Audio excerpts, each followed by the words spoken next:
Okay, so off the farm today. I'm going to see my piggies, but they're not in the same form as they were when they left the farm. They're hanging on a butcher's hook at Mike Perry's at Alveston. So, yeah, we had the pigs slaughtered about, was it 5 days ago, and they've come back to his butcher's shop now. And Mike and his son, Jonathan, are going to basically quarter them up, ready for selling in pig boxes to the people who ordered them. So we're going to go and have a look at the pigs. Hopefully Mike's going to sort of talk me through them. They've come back quite heavy, actually. I think they've done really well. So let's go and have a look at them.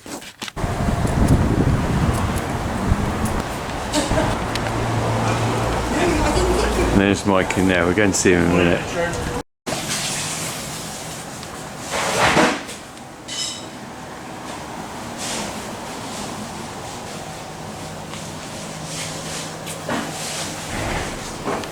What cheese would you like? Anything have a little fat. I want 100 grams. So I've been loitering in this shop for about the last half an hour while Mike's been serving so many customers. I've had a chat with a load of people as well. Do you know what? It's lovely to see such a thriving business. It really is. Mike, I'm going to come to you now. Yeah. This shop is incredible. Do you know what? It was so good to stand here.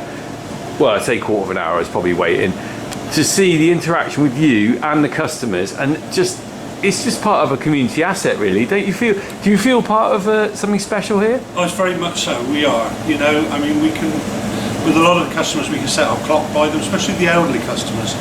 And if they don't turn up on a certain day when they would normally, we can then go out and say, well, have you seen Mrs. So-and-so, if they've gone to the chemist or whatever, so we can check if somebody's not well, or and it's great, you know. And we've been here 40 years. Wow. Come 23rd of this month. Really? 23rd of this month? Wow, I've hit this right well. 40 years. Amazing, Mike. And Jonathan, he's hiding at the back. He hadn't done his hair yet, he told me.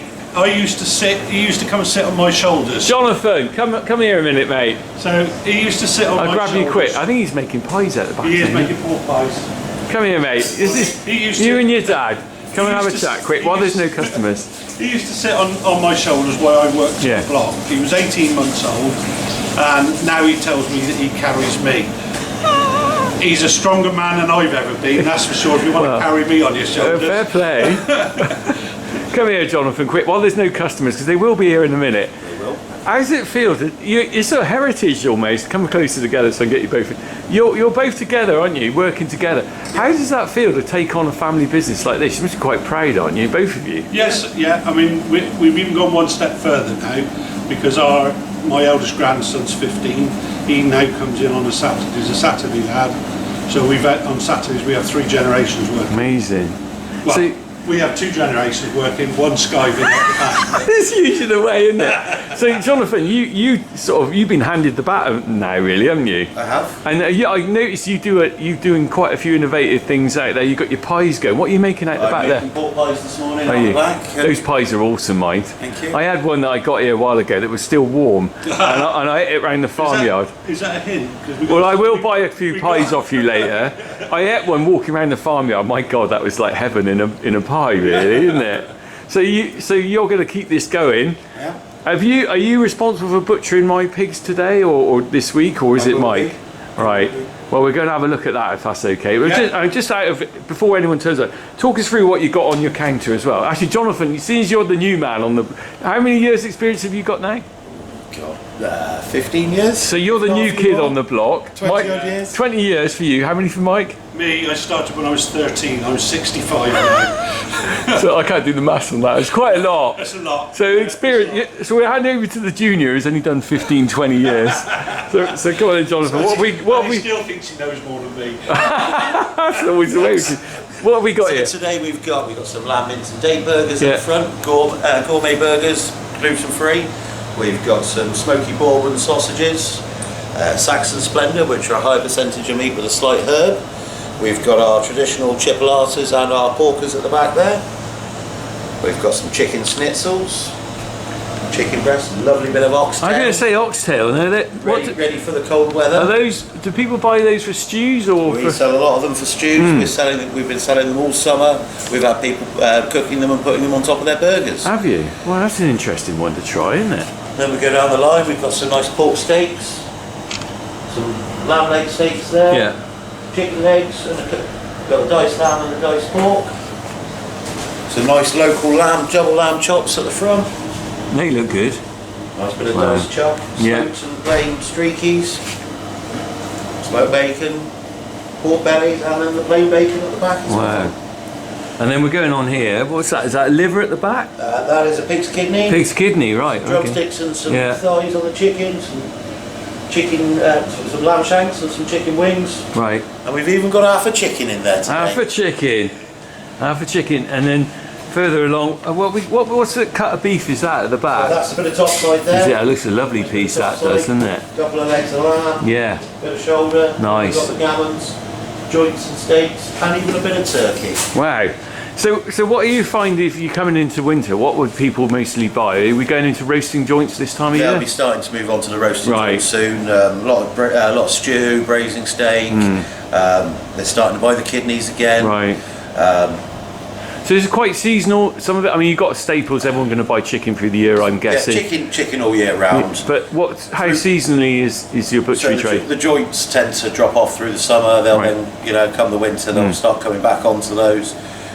Through the summer, it's mostly barbecue products, kebabs. You do a lot of barbecue range, don't you? Yeah. Stuff. I watch your Facebook page, and you're always popping something good up on that. Thank you. We break everything down from the carcass that we can. It's amazing, isn't it? All local. Within our 30-mile radius. We'll get that from Kings at Gloucester. You better give a shout out. While we're halfway through the video, where exactly are you? Tell everyone where to come. We're in Alveston, just outside of Thornbury. What's the postcode? Postcode is BS35 3LU. So come and see Jonathan and Mike.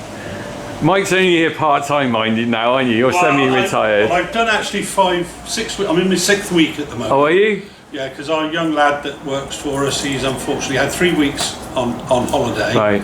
And has come back and he's been pretty poorly. Okay. So you step back in. So I've had to come in and cover him. But you're like an old hand on this, aren't you, really? You just know exactly what you're doing. I say to Jonathan, I've forgotten more than he knows. That's like my life. Right, we better go and have a look at some pigs. I am making my way towards our pigs, but we're going to stop here. This is a little hand production line. So are you doing this or Jonathan? So Jonathan's doing this today. Right. So it's whoever hits. Whoever turn it is. So everything is done. So this is obviously a small individual pork pie. These are a pound, what we call our pound pork pies. They are lovely, Mike. They are. So everything is done, or we press it all by hand. So those are all pushed in. Yeah. And then we have a little fork somewhere. Because you get your fingers. Right. So we then just push the edges in. Oh, that's how you make your pattern, is it? So that's how right. Do you know what used to be on the Generation game? They used to make things like this then, didn't they? Sausage was that one. That was always a funny one, wasn't it? Yeah. Excuse me, Rich, a minute. I just you better get that. Never stops. But look at this. Proper selection of pies. So I better take a picture of that while Mike gets on the phone. Chatting. Oh, that's gone for that. Look at this. And then we've got I did ask Mrs. Perry if she would come up today to make the pasties, because we've got a load of pasties to make as well. Oh yeah. So, but we haven't seen her yet. No. She's probably tied to the kettle having a cup of tea. Oh well, there's nothing wrong with that, is it? It's always good to have a cuppa. So is there any particular recipe you do with your pork pies? Is it just good, honest ingredients? Well, if I told you my... Well, you can't tell me your secret, no. I was going to say, if I told you how I make my pork pies with the recipes, I'd have to kill you. Yeah, my wife wants me back later. Or maybe she doesn't, I don't know. So, I mean, we haven't done any competitions for a while, but when we were competing, they were getting South West of England pork pie champions. Were they? Blimey, and you've done South West Sausage Awards as well, so sausage awards as it just shows, doesn't it? So, I mean, it's what you put into it, and I think the effort. I think the thing is this, all this stuff's out there, people have just got to find it, haven't they? Yes. And if you go to Tesco's and have a pork pie there, it's nothing like these, bad is language it? in my shop. I know, you know? Yeah, I mean, Tesco's, They cater for the they're there masses. for a purpose. Yeah. They're sellers of products. They're not craftsmen. No, that's right, and this is craftsman led, isn't it? Yeah. So are you, you know, because you do quite a range of homemade sausages, Yeah. pies, everything. How did you? I mean, so but be careful what I say here. So the standard butchery is chopping up an animal and selling the parts, isn't it? Yes. And then you go on from that into diversifying, if you like, into doing your own sausages and pork pies and everything. How did you start that? Were you trained by someone else to do all that? So I started when I was 13, Yeah. and the reason I went into butchery. Right, let's let Jonathan do the rest of this. Let me talk to you. So the Yeah. reason I went into butchery was Yeah. because I wanted horses. Yeah. Right, my parents didn't. Right, hang on, that's a bit weird. Yeah, but I'll go on down. My parents didn't have a lot of money. Yeah. And I'd managed to buy a pony, and to help keep that pony, I had to go out to work. Right. So at 11 years old, I went as a car park attendant. Is that right? Through the summer months at a place called Sawmill Cove Hotel. The following season, I went into their ice cream kiosk. And at the end of that season, the next season, I went into the kitchens. So at the end of the summer, hotel shut. I'm now haven't got a job, but I used to ride my pony to work. Wow. Right, and my mates worked there as well, so they used to sit on the pony on the back of it. So I'd have 2 or 3 people of us and hack home. Yeah. The local village shop, which supplied meat to a lot of hotels in Salcombe, and they did milk rounds as well. They were advertising for apprentice butcher. So I went and knocked on the door and said, look, I can come in every night after school, and I will come in at weekends if you want me. You know, is there any chance I can have a job? And they went, yes. So at 14, the boss said to me, so if you want a job when you've left school, you've got a job permanently. So, and there we are. But my first job actually in the shop was boning ox heads out. Was it? Right, and all of the ox cheeks and things used to go in for dog food. Right. Really? Yeah, it used to be used No for way. dog food. And the tongues we used to pickle. Right. And that was on a Monday afternoon when I come home from school. I used to bone these 6 ox heads out on a Formica table. No way. And they'd dance all over the place with it because they'd slip and slide. Wow. Now ox cheeks are a premium because the chefs, TV chefs, wonderful for pushing different And cuts. I tell you what, I bet you the demand for tongue has gone down. No. No? Is it still popular? Yeah, I still sell tongues now. Do you? I've got some tongues in soak at the moment. Have you? Which are just to clean any salivas and Right. stuff out of them. And then I'll put them in salt later on today to salt down ready. Blimey. Well, my dad used to have my mum used to put a tongue on the top of the Rayburn and cook it away. Yeah. Not my thing really. Used to see it But the thing bubbling is, away. with a tongue, you can't overcook tongues. Right. Oh, is that right? Yeah. You need them to cook as long as possible, because when you skin them, if they're not cooked properly, you won't peel the skin off. Right. So you've got to let it really cook. Yeah. Whatever. So going back to how you taught the butchery, how did you get into making the pies and all the extra stuff? So when we bought our shop 40 years ago, Erica started making pasties. Right. We used to just do pasties. Yeah. And then we progressively went on to make steak kidney pies, pork pies, and so on. But how did because you obviously got really good at it. Was it a trial and error? So pasties not a problem. Yeah. Coming from Devon, we're better than the Cornish. Cornish pasties, Yeah. Devon pasties, always the way. So, although we're not allowed to call our pasties Cornish, No, you're not. because they've got their own Devon pasty. So we call them either local pasties or pasty Devon wars. pasties. So, but it's just trial and error. We started doing competitions, Yeah. and you can talk to the judges afterwards, and they will give you Okay. ideas and different things, so you can work on that. But it's like everything. If you're doing a show product, Yeah. you spend a lot of time for detail. I mean, you'll know it if you take cattle to Yeah, show. you can't just They've turn got, up you and can't back. just turn up. No. You know, there's a lot of work that goes Yeah. into it, and it's the same. If you've got that drive to win, then you're going to do well, and that's really how I look at it. Wow. So, Well, you've done really well. I mean, these are banging. They're cracking. Get up to Mike's and get a pie. Recommended. Right, let's go and have a look at the piggies then, Mike. yes. So Okay, we're in here. So they are big boys, aren't they? You got a couple behind. So you've seen many a carcass. Yes. So how would you rate these? Well, I've got to say they're brilliant. Yeah, I was to say we have to add that they came from your farm originally, Yes, didn't they they? did. Yeah, it was really And they've grown phenomenally here at our place. So what I like is you've got what I would say a 10 mil probe of fat. Right. Is that a rough? which What are is- you aiming for? Which is roughly? what you want. It's nice. That Okay. pork will eat really, really well. Right. Okay. Because it's not too fat. Right. So honestly, it will eat really, really Yeah. well. And the same on this one. Okay. This is, Yeah. you know. Good But then layer a of fat. lot of it is with the breed. You've got that Welsh. Yeah. Well, I Welsh think breed in this it. is different. So this is the third lot of pigs I've done in quite a while actually. Yeah. But a third lot of pigs I've done. These have grown the best. You obviously nailed the breed down. Being a butcher, you kind of know what you're looking Yeah. for, don't you, in a breed? Because the rare breeds don't really grow very fast, do they? Well, that's why they're rare Yeah, breeds. exactly. You know, they have a lot of fat on them. Yeah. And in today's market, people don't want to buy fat. No. Even though it will be really tasty. Yeah. And the idea is great. I have to get this thing around my wife and my kids. They've been sold the thing about fat bad. Yeah. But fat on meat gives it flavour and texture, doesn't it? And with pork fat, it generally cooks out anyway. Yeah. So Yeah. pork is traditionally one of the leaner meats that you Yeah. can have, but it does cook out. So I mean, but they've done really well. So you'll be breaking these down this week for me in so they'll be done. They'll be done ready for you for Saturday. Yeah, brilliant. I'm picking up Saturday morning. So- Already sold them.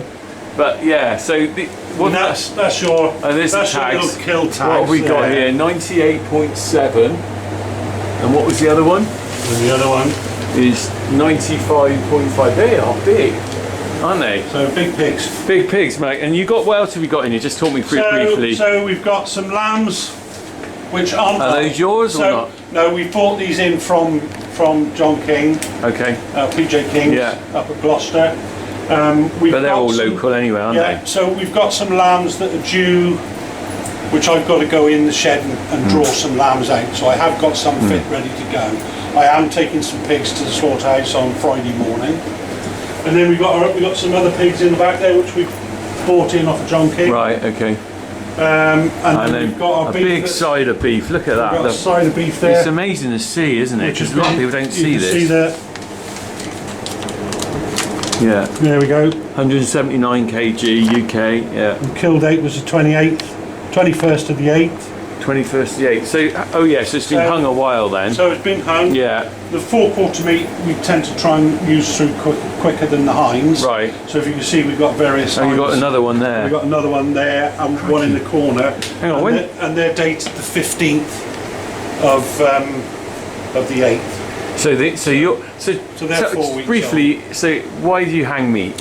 Right, so the hanging process of meat is to break down all the fibres and the tissues to tenderise.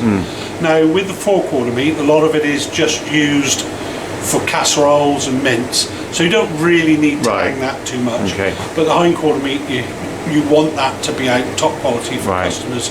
They're paying good money for steaks and things, so it's got to be right for them, or their roasting joints. Yeah. Has to be right. So the hanging process is there. A lot of the butchers these days now don't work with carcass meat. Right. So- well, they have it arrive in packs. Or So something, do it comes in, they might buy cuts of Right. ribs of beef or a sirloin, and then they put them in these dry aging cabinets Oh, okay. to tenderise Yeah. the meat.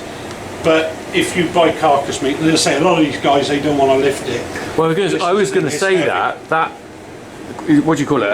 It's a hindquarter there. Hindquarter. Craig, Yeah. how the hell do you carry that in? Two of Put it on you? the shoulder. No, one person. Christ. One You person. build some muscle doing that. So, yeah, so... God, that's not for a unfortunately, lightweight, is I it? can't carry it now, I'm not allowed to. No, well, I mean, That, yeah. With the op I've just had, so... You got to be, but I mean, even carrying one of these lambs is a fair weight. Well, one of Oh, those, they're one, they're one of 20 those kilos. pigs carrying that in. I mean, it's Yeah, just phenomenal. So like, what would that be?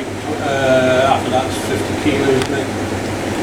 So, So that'll kill out is the killing out percentage on pigs higher than other animals? Is it or Yes, lower? because So because you get sounds like the boss is coming in. certain amount goes in bone and waste, doesn't it? And Yes. then the rest is. So I used to try to explain to people, hi love. So It's the boss. The boss. People say to me, why is beef, for example, expensive? Yeah. And I said, well, look, hypothetically, I just use small figures. So if I bought a bullock for, let's say, £1,000 live at market, which I have done before, 50% of that can be thrown away. In bones. Straight away, which is your That's skin. amazing, isn't it? Which is your skin, your head obviously, your guts, your feet, everything like that. So you might end up with 45% kill out or 55% kill out. Incredible. And then once you've hung your meat, you start to lose weight. Oh, because the moisture comes out. Because the moisture comes out. Once that's done, you've then got to bone it out. So then you've got your bones out, your fat out, and that's all got to be brought back into, and then our time.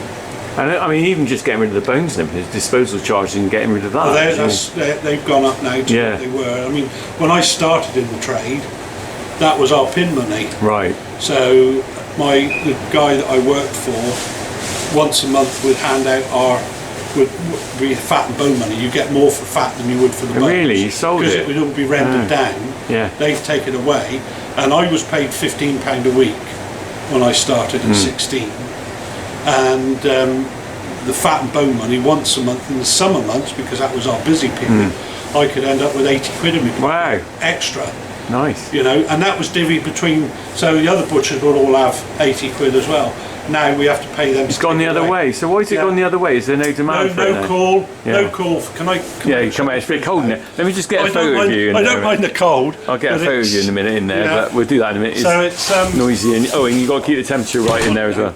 So the fat and bone now aren't used as much as what they wanted to do. So I think a lot of it goes off for biofuel. I imagine there's more because there's more demand for meat now than there ever bigger population in the country. Yeah. Probably more bones than fat than everyone needs. Meat consumption has actually gone up, but it's down to the fact that it's all gone into ready meals into the supermarkets because it's quick and easy for people, and people generally a lot of don't have mince, the I time. imagine. Yeah, so I mean, what we found, we have an awful lot of foodies that come into us. You know, the younger generation coming through. And it's quite fascinating, having taken a bit of a back seat and not been in the shop so much up until just recently, how many new faces that we've got coming through the door, which obviously Jonathan's pulled in and built on as well. I think maybe there was a generation that went, we've had enough of all these traditional cuts and stuff. Thank God for ready meals and stuff, because it's convenient and we've had all that hard work. And then suddenly maybe that generation thinks, oh, actually, because our parents haven't shown us this other way, we want to try it now. And like you said, foodie thing is the big thing now, isn't it? And healthy eating. You know, people have gone away from, you know, true. I mean, what do the supermarkets and all the people that work for the supermarkets, what do they actually put in? I know. You can't trust them The anyway. amount of ingredients. Horse scandal, you know, and all this other stuff that they were putting in. It's very true. You know, and people forget that very, very quickly. Right, so anyway, I'm going to finish this video now. I'll be back on Saturday to pick up the boxes, but Mike, thank you so much. Come and support your traditional butcher, hear the tales, and have a banter over the counter with all the family. Thanks, Mike, appreciate that. Thank you, Rich. Well, we just left Mike's. I'm back on Saturday again, but I've just been given a pork pie to take home, so I'm going to be having that for my lunch. But we'll be back again to have a look at the boxes we've got to distribute between people who bought them a bit later. Right, crack on, I'm going to have this pie in a minute. Oh.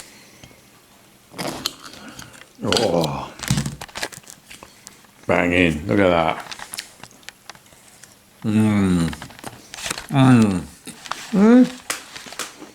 No, dog, do you want a little bit? It's a bit too good for dogs. Go on then.